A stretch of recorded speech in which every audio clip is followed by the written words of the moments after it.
За сайн бацхан үзэгчдээ FreeStime-ийн шинэ дугаартаа тавтай морил. За дахиад замын хязгаарлалтанд орсон. Тэгээд ерөнхийдөө FreeStime-ийн Lager Edition дахиад хийгдэж байна. За тэгээд сүүлийн хэд хоног ерөнхийдөө захим спортын ертөнцид юу болж өнгөрөв?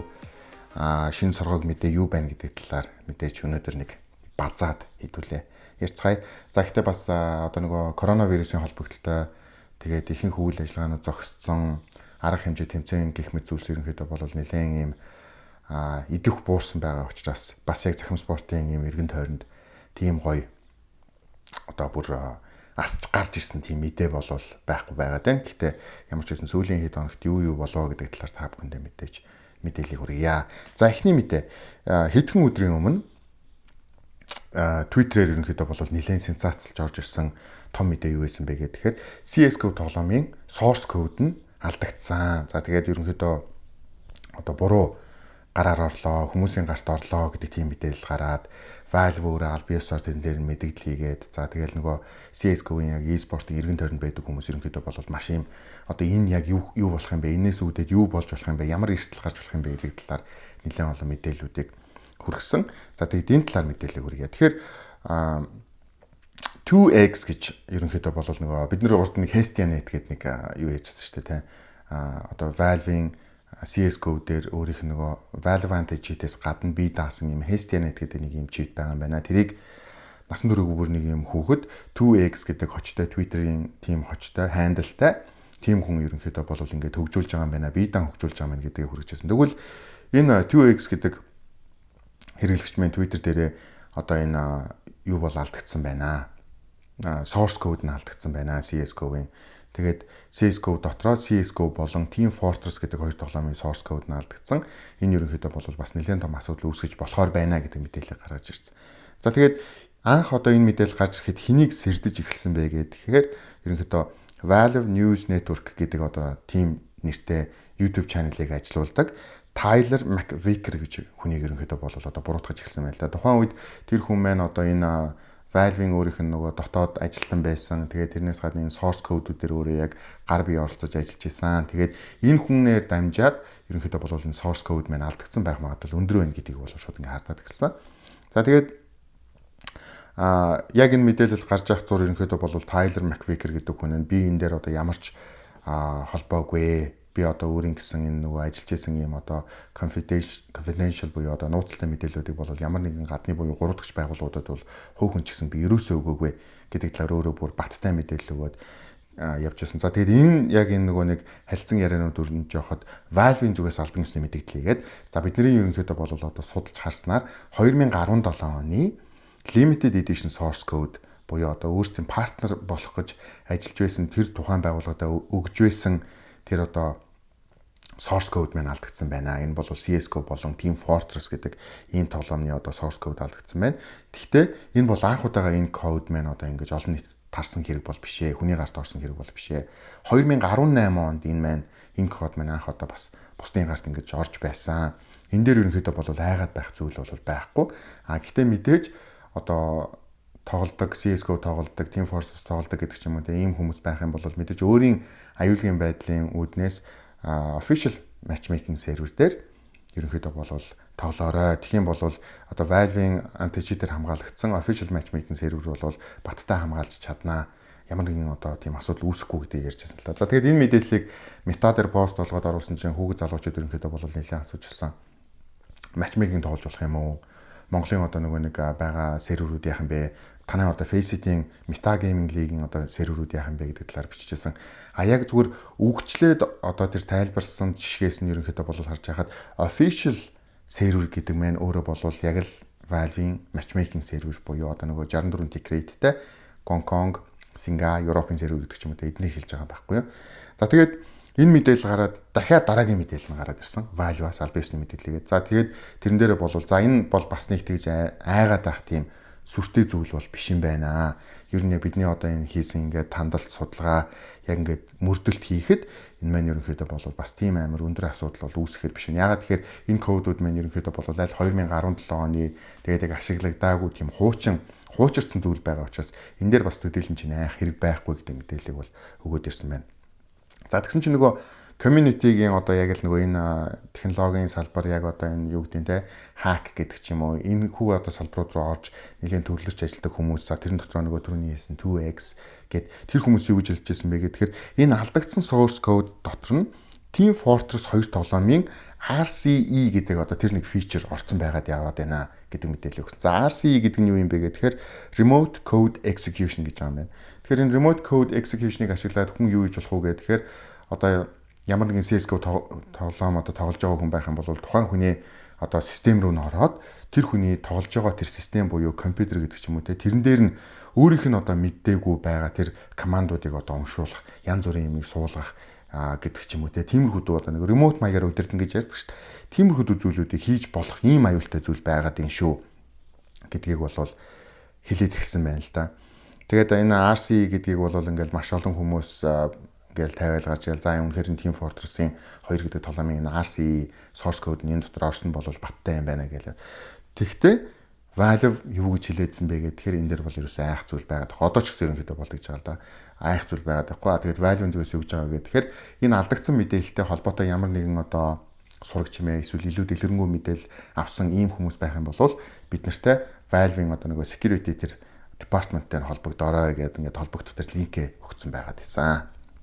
За нэг ийм зүйл ерөнхийдөө бол гарч ирлээ. Тэгээд бас зарим хүмүүсийн одоо юу гэж байгаагаар таамаглаж байгаагаар үнэхээр энэ одоо source code нь ингээд алдагдсан CS:GO тоглоом Team Fortress гэдэг тоглоомын хэрэглэгч нар нь өөрсдөө ийм бас асуудалд орох гээд байгаа юм болвол магадгүй Valve-ийн зүгээс нөгөө бид нар өмнө нь ярьж байсан Source Engine 2 гэдэг энэ зүйлийгээ хугацаанаасаа өмнө яарвчлаад гаргах нь илүү зүйтэй байхаа. Магадгүй Valve бас тийм шийдвэрийг гаргаж магадгүй гэдэг ийм зүйлийг бол яриад эхэлсэн байна. За энэ ер нь бол бас нэлээд шуугиан дагуулсан мэдээ байсан. За тэгээд хоёр дахь мэдээ маань ерөнхийдөө бол бас энэ Source Engine 2 за тэгээд нөгөө Valve-ийн шинжилттэй бас холбоотой энэ гэхдээ илүү сайн мэдээ. Юу вэ гэхээр яг одоо нөгөө нэг бид нэр official matchmaking server руу ороод тоглохоор Gongkonгийн сервер Синга гэл түрүүн биелсэн. Тэр серверүүдэд тоглохоор 64 tick rate-тэй тоглодог шүү дээ. Харин Faceit-ийн сервер ESEA гэдэг ч юм уу нөгөө дотоодын манай одоо Улаанбаатар хотод үүссэн байгаа серверүүд бол 128 tick rate-ийн серверүүд байдаг. Тэгсэн чинь Valve-ийн албаны ёсны серверүүдийг бүгдийг нь 128 tick rate болгож магадгүй гэдэг мэдээллийг саяхан нэг тэмцээний шууд дамжуулалтын үеэр Henry G одоо caster тайлбарлагч одоо хамаалтсан байна. Тэгэд энэ яриа ерөнхийдөө яаж гарч ийн гэхээр машин гэж бас нэг одоо тайлбарлагч caster байдаг шүү дээ. Тэр хоёр ерөнхийдөө нэг хоорондоо 64 tick rate болон 128 tick rate-ийн smoke-ны одоо нөгөө шийдэх эсвэл одоо юу гэдэг nade flash гэдэг ч юм уу тэднийх нь одоо нөгөө барих өнцгүүд нь ингээд tick rate-ээсээ болоод ондоо байдаг. Тэр нь ерөнхийдөө бол нэлээд асуудалтай гэдэг машин ерөнхийдөө бол ярьсан гэж байсан чинь дундуур нь Henry G оронгуудаа тун удахгүй энэ асуудал ерөнхийдөө шийдэгдэж магадгүй гэж хамаалцсан байна л да. Тэгэхээр эдгээр хүмүүс бол мэдээж нөгөө тоглоомын хөгжүүлэгч нартай тун ойрхон ажилладаг, ямар нэгэн одоо нэг органайзер буюу зохион байгуулагч нартай тун ойрхон ажилладаг. Тэгээд энэ одоо ерөнхийдөө Henry G-ийн хэлсэн. За тэгээд бусад өөр бас нэг их сурвалжуудын мэдээлж байгаагаар бол Source 2 engine гэдэг одоо тоглоомын шинжилт орж ирэхдээ зэрэгцээд бүх одоо серверүүд, matchmaking-ийн серверүүд бол 128 tick rate болж магадгүй юм л да. За tick rate гэхээр зарим хүмүүс бас ойлгохгүй магадгүй. Ерөнхийдөө бол 64 tick rate гэдэг бол сервер болон client гэж одоо ярьж болно шүү дээ. Тоглогч болон цаад сервер хоёр хоорондоо 1 секундэд 64 удаа мэдээлэлээ солилцдог гэж ойлгож байна. За 128 tick rate гэх юм бол тэрийг 2 дахин үржүүлээд 128 удаа мэдээлэлээ солилцдог буюу таны хөдөлгөөн, буудалт гэх мэт зүйлс ерөнхийдөө бол маш одоо тийм нөгөө англиар бол precise гэж хэлдэг. Одоо илүү тийм нарийн оновчтой гэдэг ч юм уу те.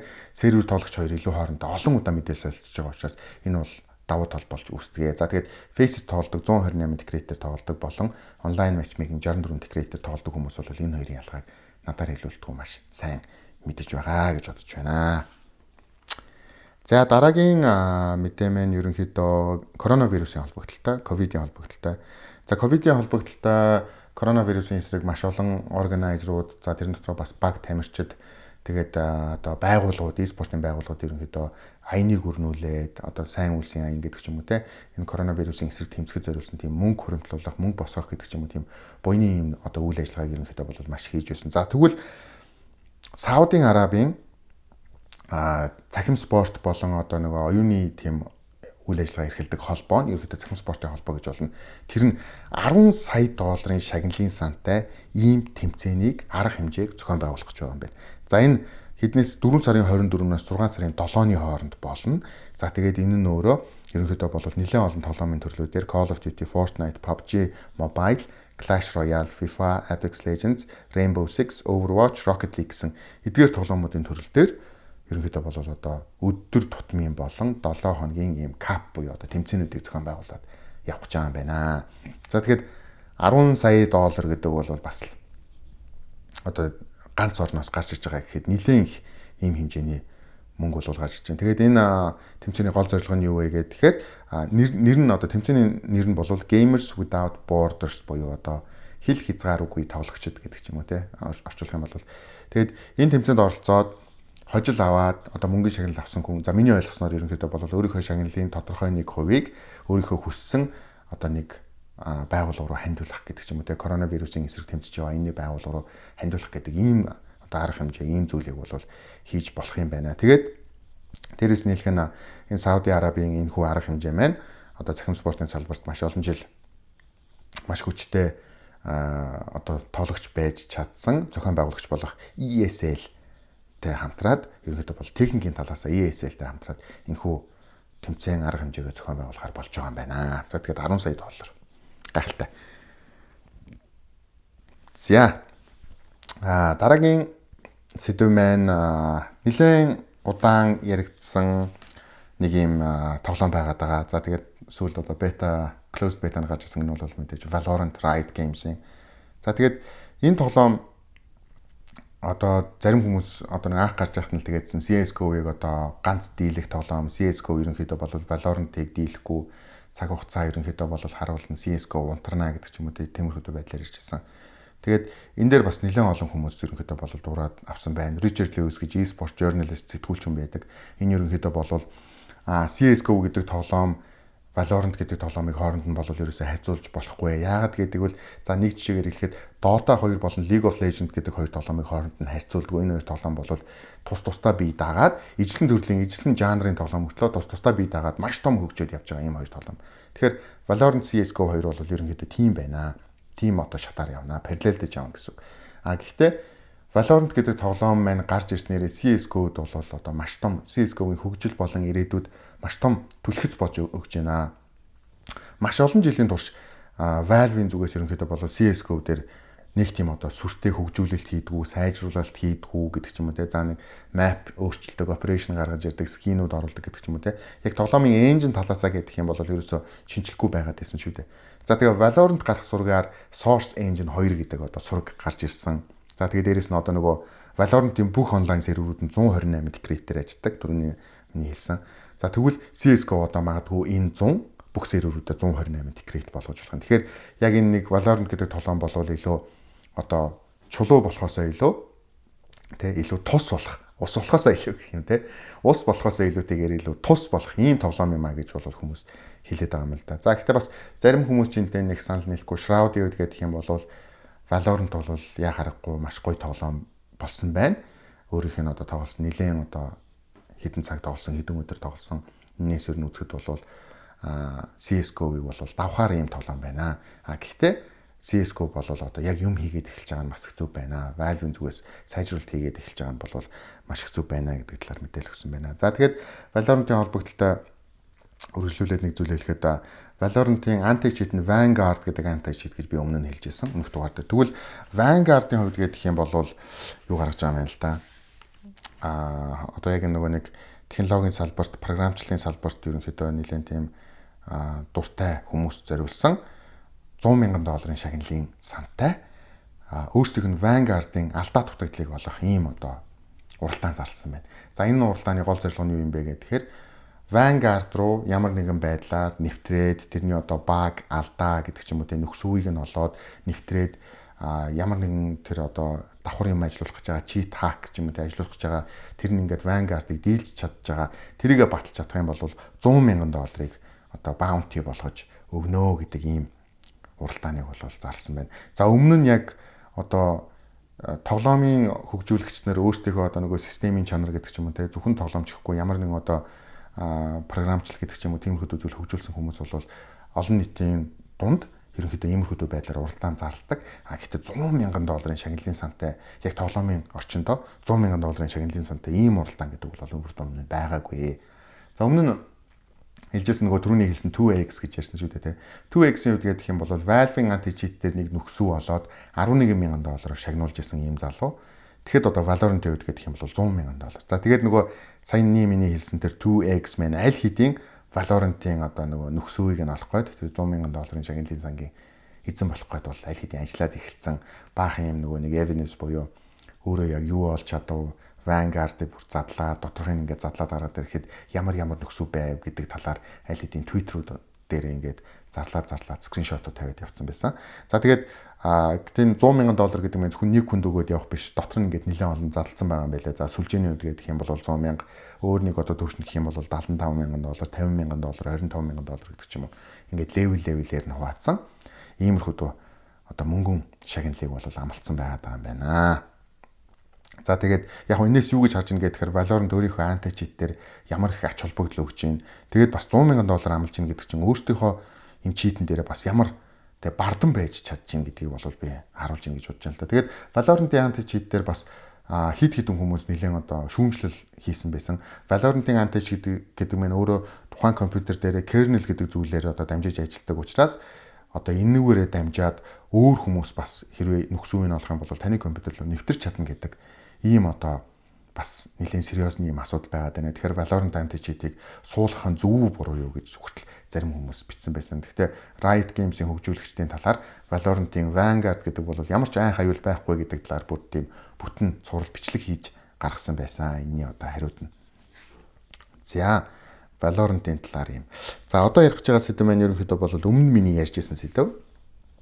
Энэ юу байсан бэ гэхээр Финландийн нэгэн тоглогч 18 настай Jumpy гэдэг тоглогч өөрийнхөө одоо нөгөө нэр холбогдсон байсан аккаунт нь хак хэрэглээд, чит хэрэглээд бандууснаас болоод өөрөө Valve-ийн албан ёсны одоо нэр холбогдох зохион байгуулж байгаа тэмцээнүүдээс 2 жилийн одоо вак бан авсан гэдэг мэдээллүүдийг бол өгч ирсэн. Одоо тэмцээнээс бандуулсан гэдэг мэдээлэл өгч ирсэн шүү дээ. Тэгээд Jumpy Valve-ыг одоо нөгөө шүүхэд өгөөд ерөнхийдөө бол өөрөө энэ хэрэгт ямар ч холбоогүй. Би тухайн үед аккаунтаа зарсан байсан. Миний зарсан хүн энэ аккаунтыг одоо хэрэглэж явах хугацаанд ийм асуудал гаргасан. Энд бол би ямар ч одоо холбоогүй гэдэг талаар бол одоо сөрөг те одоо үйлчлэгээд Valve-ыг шүүхэд өгнө гэдэг талаар бол мэдээлэл хүргэж ирсэн шүү дээ. За гэхдээ энэ удаа бол энэ шүүхийн асуудлынх нь биш.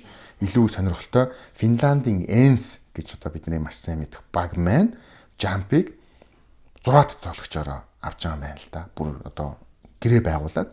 Тэгэхээр нөгөө вак бан авцсан Valve-ийн албан ёсны одоо тэмцээнд орж болохгүй ийм тоглогчийг шууд гэрээ хийгээд 6 дахь тоглогчоор авах гэдэг бол ENCE өөрөө ямар ч том эрсдлийг үүрж ин тэ.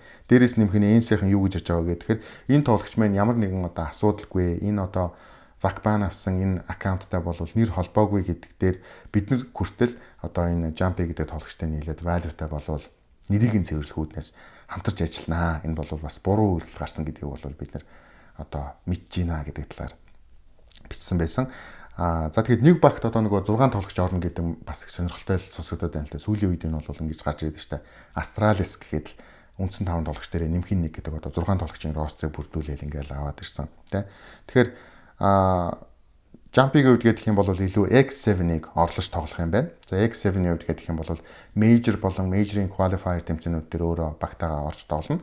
За бусад одоо онлайн тэмцээн эсвэл одоо офлайн өөр ямар нэгэн тэмцээн байдаг. Тэрэн дээр нь бол илүү Jumpy орлож тоглох юм байна. Тэгээд ENCE-ийн зүгээс хэлж байгаа нь бол одоо Финландийн 18 настай тэгээд залуу гарч иж байгаа. Энэ залуу бол үнэхээр одоо гялцаж буй од юм аа гэдэг байдлаар дүрслээд илүү тийм өргөмжлөлийг олгоод тэгээд одоо багтаа авч байгаа гэдэг мэдээллийг өгсөн байсан. За нэг юм мэдээлэл. За хамгийн сүүлд ярих мэдээлэл маань за өнөөдрийн сэдвүүд ерөнхийдөө бол ихэвчлэн CS:GO-тэй холбогдоод явчлаа л да. За тэгээд энэ мэдээ маань ямар мэдээ вэ гэхээр ерөнхийдөө жоохон бараан дуу нэг тийм мэдээ байж магадгүй. Тэгээд бас уучлаарай. Ийм мэдээ оруулсан. Гэтэ бас жоохон сонирхолтой. Ерөнхийдөө бол ийм зүйл мэдж байхад илүүтэхгүй байх гэж би бодож байна. Бразилийн Imperial гэж e-sport organization байдаг. За Бразилийн Imperial гэж энэ e-sport organization байсан 19 настай Matthews гэж тоглогч буюу тоглодог нэр нь Brat J гэж. Энэ тоглогч маань 19 наснда нас барсан. Тун харамсалтай хэрэг болсон. Одоо CS:GO-ийн мэргэжлийн тоглогч Бразилийн багт байдаг. За тэгсэн чинь энэ тоглогч одоо нас барсантай ерөнхийдөө холбогдуулаад ээж нь тоглогчоо ер нь төрсэн ээж нь Imperial гэдэг e-спорт организашныг шүүхэд өгч байгаа юм байна л да. За яагаад шүүхэд өгч юм бэ гэхээр энэ хүн Imperial гэдэг баг маань одоо нөгөө гейминг хаус буюу бидний хэлдгээр boot camp-та ямар ч эрүүл мэндийн шаардлага хангадаггүй тоглогч нараа бодсон одоо эрүүл мэнд, тайван амрах, хооллолт гэдэг ч юм уу те тэр талаас нь ерөөсөө тоглогчтой анхаардаггүй зөвхөн тоглохыг нь л илүү одоо нөгөө шаардаж тулгсан тиймэрхүү орчин бүрдүүлсэн. За тэгээд нойр хоолндоо ерөөсөө маш муу байгаад унтаж амарч чаддаггүй, хоол сайн иддэггүй ийм одоо байж байгаа хүмүүс ерөнхийдөө болвол нэлээд одоо хэцүү байдлаар өвдөөд тэгээд тэр одоо байдлаасаа болоод ерөнхийдөө болвол нас барсан. Тэгэхээр энэ Imperial гэдэг энэ e-спорт организашн болвол одоо яг өөрийнхөө тэр нөгөө доор нь ажиллаж байгаа доор нь байгаа тоглогчид, баг тамирчид гэдэг зүйлээ болвол ерөөсөө яг нэг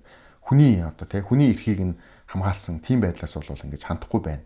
Тэгээд ийм одоо зүйлийг нь бол зогсооно гэдэг байдлаар илүү шүүхэд хандсан байгаа юм. За тэгээд нөгөө ямар зүйлүүд буруу байж ингээд тэгэхээр ерөнхийдөө бол гейминг хаус нь гэдэг за нэг жишээ гейминг хаус нь гэхэд Бразилийн Сао Пауло гэж хот байдаг. За тэрний яг нис хонгоцны буудлынх нь яг хажууд нь байдаг. Шөнийн цагаар ерөнхийдөө бол маш их чимээтэй. Унтахад бол ерөөсөө айгүй хэцүү. За тэгээд тоглогчдор нь ерөнхийдөө одоо нэг ингээл жоохон биеийн өвдөөл одоо жоохон халуурах гэдэг ч юм ханиалах гэдэг ч юм иймэрхүү зүйл харахад ерөнхийдөө бол эмч дуудаж ерөөсөө үзүүлээгүй түүний биеийн байдлыг ерөөсөө нэгч анхаараагүй асуугаагүй гэсэн байдалтайгаар нэг тэмцээн дээр ороход хүртэл одоо энэ нөгөө Brat J гэдэг тоглогч маань өөрийнхөө чихвжээ зүүхэд хүртэл маш хэцүү хүндрэлтэй биеийн тавгүй байсан учраас чихвжгүй хүртэл ийм тэмцээнд оролцож байсан ийм дүр зураг гарч исэн ийм байдалтай хүнийг ерөнхийдөө бол тэмцээнд оролцуулаад явж байсан. За тэгээд одоо нөгөө дотор нь байгаа баг тамирчдын хэлж байгаагаар бол нөгөө хоол хүнс нь маш муу, дээрээс нэмэх нь цэвэр усны асуудал бол тун хурц тавигддаг байсан гэж ярьж байна. Ерөөсөө ус уухад айгүй хэцүү, цэвэр ус ерөөсөө байхгүй. За канадны усыг уух бол ямар ч боломжгүй гэдэг ийм байдлаар бас хэлж байсан байна. За тэгээд одоо нөгөө тоглогчдоо ерөөсөө анхаардаггүй гэдэг дээр ингээд тэгэхэд Brat J одоо хамгийн анх эмнэлэг дээр одоо биеийн байдал нэлээд хүндрээд эмнэлэг дээр хүргэж яхад багийнх нь холбогдолтой тэр одоо юу гэдэг менежер гэдэг ч юм уу эзэн гэдэг ч юм уу тэр тус тоглогчдыг одоо анхаардаг хүмүүс ерөөсөө байгаагүй. Харин тэрнийх нь оронд багийн дасгалжуулагчийн найз охин нь машинаараа одоо Brat J-ийг эмнэлэг дээр хүргэж өгч ирсэн бүр ийм тохиолдол гарч ирсэн. Тэгээд e-sport organization гэдэг бол яг энэ дотроо байгаа хүмүүсийг бол маш сайн анхаарч маш сайн халамжлах ёстой байтал яагаад ийм асуудал гаргаваа гэдэг талаар ерөнхийдөө бол нэлээд гомдолтой байгаад байгаа юм байна. Тэгээд зөвхөн одоо нөгөө нэг Brat J-ч биш бусад одоо тоглогч нарын хувьд гэхэд гидсэн өвдөх, халуурах, толгойн өвдөх гэдэг ийм шинж тэмдгүүд бол маш их илэрж байсан гэдэг талаар бас өөрөө энэ одоо шүүхэд хандж байгаа бичиг баримт дээр бол дурдсан гэж ийм мэдээлэл гарчээ. За гэхдээ Imperial гэдэг одоо e-sport организашны хувьд гэх юм бол энэ хүү одоо хэлсэн асуудлуудыг бол бүгдийг няцаагаад за биднэрт бол ерөөсөө тийм байхгүй. Бид нар бол ийм зарчмын дагуу ингэж стандарт хангаж ажилтгаа гэдэг байдлаар аль хэдийн тайлбараа тавьсан. Гэхдээ энэ шүүхийн асуудал бол дахиад яг ингээл цаашаа үргэлжлээл явж байгаа юм байна л да. Тэгэхээр мэдээж тун харамсалтай e-спортын одоо мэргэжлийн тамирчин болоод Бразилийн багт байсан 19 настай залуу ингээд амиа алтна гэдэг бол үнэхээр одоо ямар ч ээжийн хувьд бол мэдээж хар дарсан зүйл байх нь бол ойлгомжтой.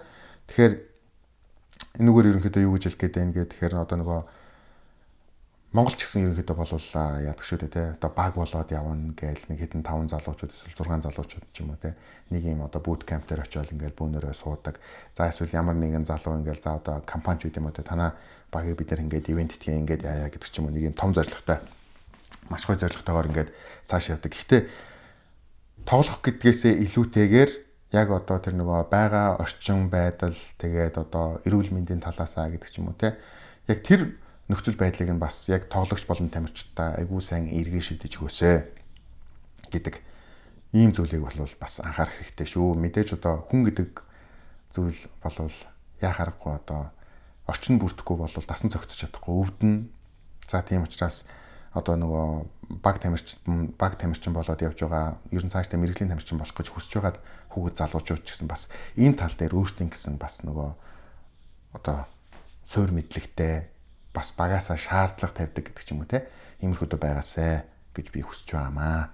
За тэгээд өнөөдрийн хүргэсэн FreeStyle дугаар та бүхэнд таалагдсан байх гэж бодож байна. За тэгээд мэдээж таалагдсан бол та бүхэн лайк дараарай. Хэрвээ subscribe хийж амжаагүй байвал та бүхэн subscribe хийгээрэй. Тэгээд дараагийн контент болтол түр баяртай. За тэгээд нэмж хэлэхэд коронавирус ерөнхийдөө бол бас нэлээд л асуудал тариад байна шүү дээ. Тэгэхээр та бүхэн маань дахиад хэлье. Ямар нэгэн онцгой шаардлага байхгүй бол ерөөсөө бити гадагшаа гараарай. Гэртээ байгаарай. Гарах бол маска зүгээрэй. За тэгээд нөгөө 2 метрийн одоо distance буюу зайг барьж хүнтэй харьцах, олон нийтээр цугласан газар очихгүй байх, 4-өөс дээш хүн цуглах бол бөөгнөрөл гэж үзээд байгаа юм лээ. Тэгэхээр аль болох тиймэрхүү одоо газруудаар явахгүй байх гэдэг ч юм. Яг та өөрийнхөө эрүүл мэндийн төлөө бас өрөөл бусдын эрхийн төлөө, амьд явах эрхийн төлөө та бүхэн бас ухамсартай байгаарэ гэж та бүхнээс өгсгөр байна. За тэгээд бүгдээрээ эрүүл сарвал байх болтугай.